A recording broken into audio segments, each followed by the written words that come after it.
महाराष्ट्र में नमाज और हनुमान चालीसा पर जंग छिड़ी है। एमएनएस के कार्यकर्ता सार्वजनिक जगहों पर हनुमान चालीसा पढ़ रहे हैं और पुलिस उन्हें हिरासत में ले रही है। मगर सवाल यह है कि नमाज और हनुमान चालीसा की ये जंग क्या बीएमसी चुनाव की आहट है? क्योंकि राज ठाकरे के बयान के बाद मचे हंगामे के बीच देवेंद्र फडणवीस और नितिन गडकरी राज ठाकरे से मिल चुके हैं। सवाल यह है कि आखिर महाराष्ट्र की सियासत में क्या पक रहा है?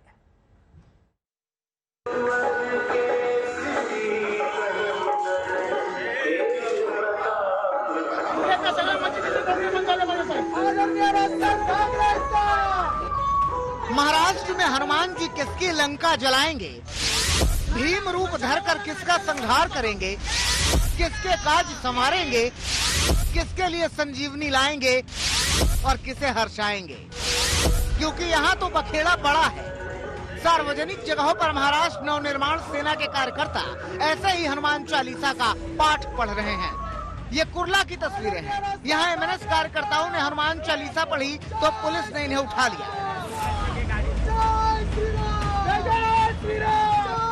पुलिस की कस्टडी में आने के बाद भी ये जय श्री राम के नारे लगाते हुए आगे बढ़े। बताया गया कि पुलिस ने 6 लोगों को हिरासत में लिया। एमएनएस के मुखिया राज ठाकरे ने नए साल गुड़ी पड़वे के दिन जो उनकी स्पीच दी थी, उसके बाद काफी लोग उत्साह और जोश से काम करने लग गए हैं। उनके पार्टी के कुछ 6 कार्यकर्ताओं को अरेस्ट किया था कुर्ला पुलिस स्टेशन ने, बल्कि डिटेन किया था, लेकिन उन्हें अभी छोड़ा गया है 149 की नोटिस के साथ कि आप कोई भी पब्लिक प्लेस में अगर प्रोटेस्ट करते हो तो परमिशन लेनी बहुत जरूरी है। जो कार्यकर्ता हिरासत से छूटे उनसे सुनिए कि उनका क्या कहना है।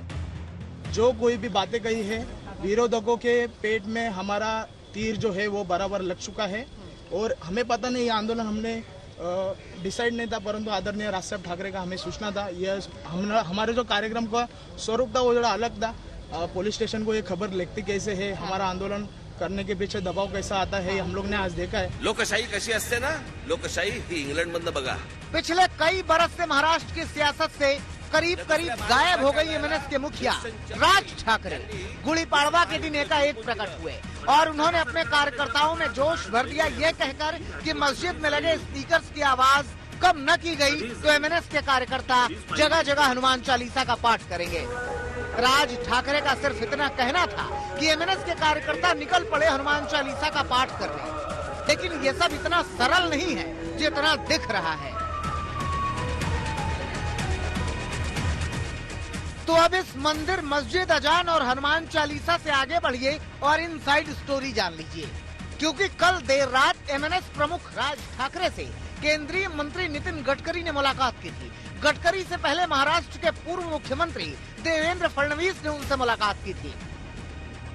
तो क्या ये समझा जाए कि आने वाले बीएमसी चुनाव के लिए राज ठाकरे और बीजेपी के बीच कुछ पक रहा है? वैसे राजनीतिक तौर पर एमएनएस उत्तर भारतीयों के खिलाफ ही रहती है और महाराष्ट्र में बीएमसी के चुनाव में बीजेपी उत्तर भारतीय मतदाताओं के भरोसे ही है। लिहाजा सीधा गठबंधन तो मुश्किल है, मगर मिली भगत करके एमएनएस शिवसेना के मराठी वोटर्स में सेंध लगा सकती है और इसका सीधा फायदा बीजेपी को मिल सकता है। चुनाव से पहले हलचल तेज है। मेल मुलाकातों के बीच शिवसेना के सांसद और प्रवक्ता संजय राउत के खिलाफ ईडी ने कार्रवाई की है। ईडी ने राउत के 8 प्लॉट और दादर का एक फ्लैट सीज किया है। इस कार्रवाई के बाद संजय राउत क्या कहते हैं, सुनिए। हमारे लोग मेरे साथ है, हम एक परिवार है और रहेंगे। ऐसे झूठ मूठ से, ऐसे बेकायदेशीर, गैर कानूनी तरीके से अगर लगता होगा हमारे जैसे व्यक्ति चुप बैठेगी तो आप गलत फहमी में हो। सेंट्रल एजेंसी का सहारा लेकर झूठे केसेस, झूठी कार्रवाई चल रही है। हम नहीं डरेंगे, अब तो ज्यादा डेंजर हो गया हूं मैं। तो कहने का अर्थ ये है कि महाराष्ट्र में आने वाले दिनों में सियासत और गहराने वाली है। दिल्ली से ऐश्वर्या पालीवाल के साथ आज तक ब्यूरो। देखा आपने, महाराष्ट्र में नमाज और हनुमान चालीसा पर जंग छिड़ी है तो यहां दिल्ली में खाने पर खलबली मची हुई है। दक्षिण नगर निगम ने ऐलान किया है कि नवरात्रि तक उस इलाके की सारी मीट की दुकानें बंद रहेंगी। निगम के इस ऐलान के बाद स्वाद पर जमकर हो रही है सियासत।